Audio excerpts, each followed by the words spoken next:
Etiefo ni ahwefo asema wako hindi jise more remie pa mummy enhwe screen so aje se chama Wontumi na babonten na waka se Prof Jena no poko agyman road Agyapade book sasem no kan no ade twetwa so pa de se no Prof na babonten ba reply chama Wontumi na asema waka no jise na more remie pa daily update TV so ota share anase na first time I share so and need no book and so I don't subscribe am I sene be news bia no shi bia be notification of phone so na be shafin so e mara fi so be share more than for so any brady for moment kan some so thing they say no na ye beka NDC for headquarters for no and ababo ntin aba reply ye beka Wontumi and say some ababo ntin beka tis na entourage pages or here screen so or ka se Prof Naana jo book agima na trace Agyapade book na ye beka ye oche hene nyina na se nido afena amweti ahene no ene akofo de kwhye bi trace Agyapade book no mo se Prof Naana na twere eno na ye beka na otu afa Jena no poko agima so di Wontumi atem no kan se na mo dwen se ye mo ana mo dwen se ye Jimmy on mo dwen se like ye Jimmy mo dwen se like ye wuru ye nim kosora na se de ma kwhye ba bi an twere book na wi abeka se Prof Naana jo poko agima tene ba bi no ono na ye den ono na trace book Naana I just wa babontin afa beka Prof Naana so di Wontumi ne MPP amanyoko na temato mo claim say NDC for na trace ade we no I just say ensem wa babontin mai kano na just say enya asem getwa me sho kam ne nkuti nsem ya babontin ba na de nkomodwetwe na ato aso afa MPP amanyoko ni bia chiso ma babontin ka se sisi no mbuofu ade Agyapade document no mudi nka ho in terms of benye Agyapade ni bi no mensa ota benso akasa ye ba na de nkomodwetwe na ato Yakwa Agyapade book no mu a na ya ba ne asie ade ne ba as far back as 2019 FM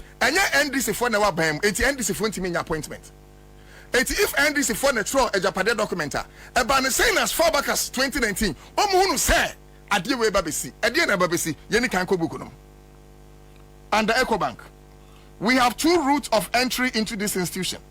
First, through SNIT, which has a seat on the board of EOB Bank Ghana by virtue of its shareholding. But over Facebook, I share no more makani document in the that seat is occupied by the Director General of SNIT. In phase 2 of our agenda, Tio Kofi Bosompim Osafo Mafo, who is a Deputy Director General SNIT, should be made the Director General to give him the seat on the EOB Bank Ghana board. Secondly, the wife of Ace Ankuma is the group head of Ghana Commercial Banking. Okay, and a member of the executive management of the EOB Bank Group. Our intelligence is that both the role of Group CEO and Managing Director of EOB Bank Ghana will become vacant in the next 2-3 years. Naana has been advised to use all diplomatic avenues to support Ace Ankuma's wife to fill in the gap. Menu ka say, Oba ni idea to your Facebook graphic online, Kofi Bosompim Osafo Mafo, tie appointed as new SNIT boss. Ebani saying, and as far back as 2019, NDC for whom say, Emiribi Baba, Yebeyi Owura Tenkran Efron as Director General of SNIT, near the Osafo Mafo Bosompim Aba. And Nemenuka say, Abum. Apart from that, Oka is Ankuma Yine Wansem, say international job of EOB Bank, Eba. It hasn't and using the diplomatic means. No, my meaning, Jumano. Oba Sehan Moyatro, EOB Bank Kenya appoint Josephine Annan Ankoma as new managing director. Who send this for Mukasi Jimmy Akroma? Mukasi Mua, Mukasi Donkofo, Mukasi and Kwao, Mukasi Chesi and Huri and Mukos. How can the opposition predict this truth? You guys went into your secret abode and you wrote how to plunder this state and will it to your descendants. And Ghana force for Rekasa. Okay. You family free on them. Family free on them. Family call GBC. GBC the I think last month, yeah. And a GBC the any for GBC the any to one my Facebook and make a new ya grade yet, you know. It's your Agyapade document and yes, no near fa. Yan first like I say. Emma Doctor Kojo no menyo ono boam ye sene mowe eti ye dia to mo fire oba share na yenko yenim tie yan ni kan ko yinum ye kan say Agyapade no say hijacking of GBC. The Ghana Broadcasting Corporation remains the largest media entity in terms of resources and reach. This means that any regime that captures GBC will control the critical mass, especially in rural communications and communities. Many time. But okay, ni actually you say, well, bet me capture GBC no, ube take over. Now, baby, what should I say? Because of the raw JJ, a play, you know, GBC for be pre NDC for. It won't be you on for be pre free on. Now I'm changing the leadership of GBC. According to City Newsroom, Akuf-Addo appointing new boss for GBC, 3 other state media outlets. And it goes on to tell you how Ombi Omagini say, Ombegugu some media houses. Say, Radio Goda, Omugu, the Omagadi, and only the second part, no. Was it Radio Gold? Nenyesan Komuguno. Nenyesan Komujai Radio Gold to send the Omugu Omunianum Ash FM Wokumase, send a bear Ghana Fonkasa. What's the end this for a question baby Troy? Kwame, I'm in Honum. Yanko, so which one is this? Termination of office of handing over. Okay, so this one, I'll say, let me see this. Reference is made to your appointment letter dated July, blah, blah, blah, Public Services Commission, in accordance to paragraph. I regret to inform you that the president has terminated your appointment. Okay. And where a letter next, let's say, Omu yi bosum primedi. Now, the new person, Abba. Now, let's go on this one. Closure of media houses. Nyamekano. And only a black and two many yellow one no afaso no closure of media houses. May you just to closure of media one. That be way. Okay. Tienokai. Or see we score Esla Owusu 70% for her execution of the agenda to close down pro NDC radio and television stations. While we praise her for closing media entities such as Radio XYZ, Capital Radio, Munti FM, and many more. Okay. Mame kai ahanum. We expected her to leave Radio Gold. We expected her to leave Radio Gold. And don't be confused. Agyapade documenting is in 2 parts. Your part A, omudi kan troye ahead of omoba bemu. And your part 2 swa omoba assessment of enyema SCC. It's way part 2 of the assessment. We expected her to leave Radio Gold from the list for obvious tactical reasons. She could have waived their debt like she has friendly stations such as Ash FM in Kumasi. Women I'm sorry. Nyanana kufado ni mpenyufu aka. Sabi miura no. Osayi fam weto for repenning. Sa okoso sana na wadama. Nia opeso katra Ghana for se Ghana for anka se nwiu. Na oman no sabi yetemu bi. Ntina na ho brasa kwanso nka me de me sraw. Nana you are no free samimu. Enya sana na se ne mabru bebre. Aya krado se na no agotemu no. Nana ebe ha me. Ebia me de me yodi hye enti me kan na me ntima kan bebre. Ba sabita flash se be kodo to na wanimu a enye won nyina na yodi hye. Enti na nay you won free partisan politics no. No bia ni wori ni sabenku be kire na je fie kwan.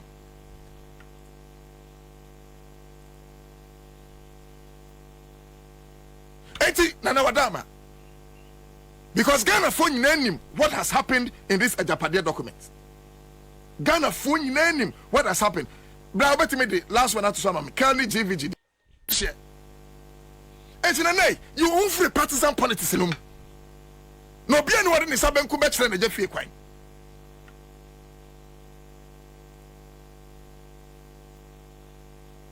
Eti Nana Wadama. Because Ghana phone name what has happened in this Agyapade document. Ghana phone name what has happened. Bra obeti me the last one to some Kelvin GVG.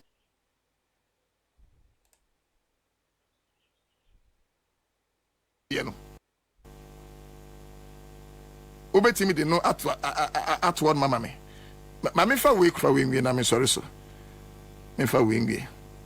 Okay. Kwame, bacho, pasani ambulance. Video number no me de no we just 2 minutes. Ewuja for nyan eni atensema na no tu ababo ntambe kan nsem no kano chesena emorem yi pa na ni abri a wokwama eye ndisama nyuko na chesena nya asam ketwa na ye nto aso no ise no eye utabenizi no ababo ntim from nowhere e kano na eye ono ankasa church eye na asore dem say phones na eye ba o member so de magana phone no enye no na ebeche o se ebeche wo destiny eni kwanza mo tom destiny ekwaje sa phone no eni kwanza mo yeden mukuti ba o me Mumvuti ba me out ba me nyo bi ni kwanse mo trust no. Chese some kan je na emo remi pa or trust no kan say MPP good for ni bi so aba bontin ade omobuofu yi pa din so omobuofu a omo say so how comes mo mawakọ Agyapade abra yezu yi din kan ho ayezo mo ma ba bontin ka say Agyapade book ni die nyenyenyenyenyenyenye se no say ni MPP amanyo ko ni good for ni bi na ba bontin ni abre because Agyapade document ni bi ho a if eve binum especially achim for na say ochefo no ene akofado ma ene baomian abusuafo ne ade kind of linkage by in favor nkofo say nkofo ne mfewo mo na ba bontin just omania brie pa just in some more can find Agyapade document no e7 say catch up just my ba bontin egu akofado ni masi egu eye watching ni masi in some no can just na e dey more remi pa me so kam nkutin simbia na no to da ba bontin ba na dem come return at every obia because we need everybody to have a smart device. We will make it easy for people. We will make access to mobile phones affordable. And even with the mobile phone now, what can a political gimmick because the mobile phone in common not because man in here common, but common because average when it comes to good phones. It's a 2,000 Ghana cedis. Which are 2 cedis a month. It will take you 84 years and send out your 12 phone every. It is all called iPhone in the year. Not just it will take you. Your calculation, me say take you 2,000 years. You are. Oh, kwaji ma be phone now. Now you 1 CD a month. It better take you 2,000. Asem any bresem otu da ko jai CD no. Ghana for any abra yeti jai jense mo no. Ghana for mo fan cheme. Tie. Yeti ni awotable aka afa mobile phone ba me person the data Ghana phone. And I love how Otabil did it. He used iPhone because I never be bring pe. Kwame. Because you need a phone. Your destiny is better and greater than iPhone 15. Because one day not only would you own, you are going to be a manufacturer of those phones. You have more phones than you can use. Don't sell your destiny for a phone. You are bigger than that. You are better than that. You are greater than that. Because you need a phone. Your destiny is better and greater than iPhone 15. Because one day not only would you own, you are going to be a manufacturer of those phones. You have more phones than you can use. Don't sell your destiny for a phone. You are bigger than that. You are better than that. You are greater than that. Because you need a phone. Mechini, me free achim sino. Na me sanka se. Me papa nom. No me na Akufo-Addo mu relationship. Empo se Akufo-Addo ni mu a, ne papa ensa ase bebre. Na me nana hwebisuma no. And he will be aware. Me nim so no approach there. Na me sanka se Akufo-Addo papa ya president. Na me soanom etwo nchen. Na me sanka se me swano at least I saw the likes of Adubuahin unsa achim for them people kwankwa. Na say na yehunu nyansa ba yefifu. Oh, Adubuahin mo no Akufo those guys when I was young I saw them at least coming to my father. What point am I making? I'm not saying this to eulogize where I come from. It is inconsequential to Nyaman Beka. But I'm saying this to show my identity and the fact that se me your chinin say bibi ya ponia men support it. Because I am a Ghanaian and Ghana sabi eso e by tresumbo sabi sim baby will be free. Ti me from Chima India and so me a Ghanani. Now Agyapade document where be told Jano. Me nya Agyapade document it came as far as 2019 ho baby. And one more kwatena see a meeting can say see Agyapade document na leak no. Yan for kwan bi so nka say opposition for na diaba. Na che so neutralize the case no. Let me tell you an authority. There are a lot of people in MPP. Rough omne Akufo nenam omo rough because no mo can say Ghana ni nyina yomo dia until they cited Agyapade document and this for that room about thing because the document was leaked.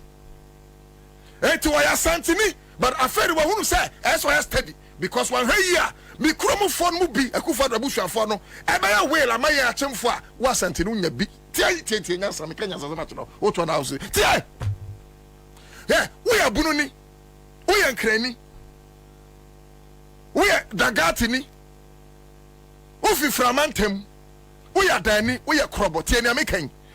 So what take him for Agyapade document in one. Near Tramisa, yeah, will, I'm matching for more other tribes, no, Monkaho. Now, two things. I will not be saying this to put my own tribe into this dispute. No. Make away angry anymore. Akroma FM. And secondly, me can wait my achim for who in the faces of the other tribes. Because Sebi, enya chimfo nyina anedi anyambransemu. Enya chimfo nyina na Sebi edi achimisemu yi. Enya chimfo nyina na krono ne ketasese proye dream ne kankaya adokura Akufo na busuafo no enya chimfo nyina. They are decent achim men and women in this country. Decent achim chiefs. Akufo Addo ma musua kawom. Sebi and mguasia no edu nyina tsakwashase. But those guys have exonerated themselves. But I have to say this because and in Guasena Akufo Addo de brachim for a dosu do. You see the achim for nyina fra ne ha me. Obi o ga to say Agyapade document nya no kwabia boa. Ade de besin ne. Yetima document. Near His Royal Majesty. Was sarge form waiting for penny or chinking. Me ura no me boni dia me ko hamentuma e sori me konya so. Ye wura emfoni eda eye krata no na book no achi besin ne se yagu ye wura ni mu ase a menua no for riata eye secretary to Wontumi ani ye nua no aka ewo Wontumi especially chabia himfiem besin ne ye lawyers bebra ye way ya koskunti ye timi fa om court because musi NDC for na ye etimi fa NDC for court if indeed send this for na ye ya.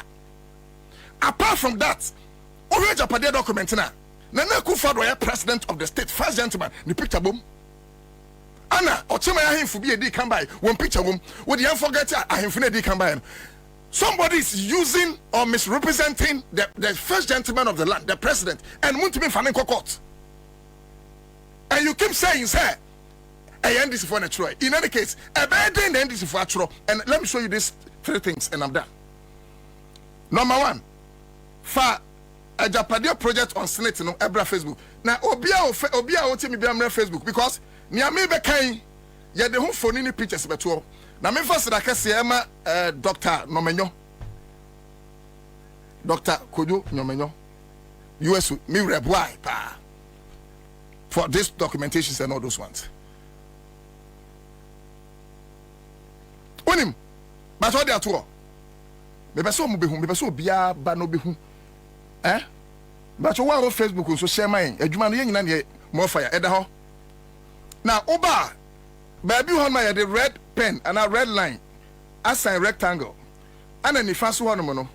Osafo ma afoba no eda soro. Aha. Identity any sir.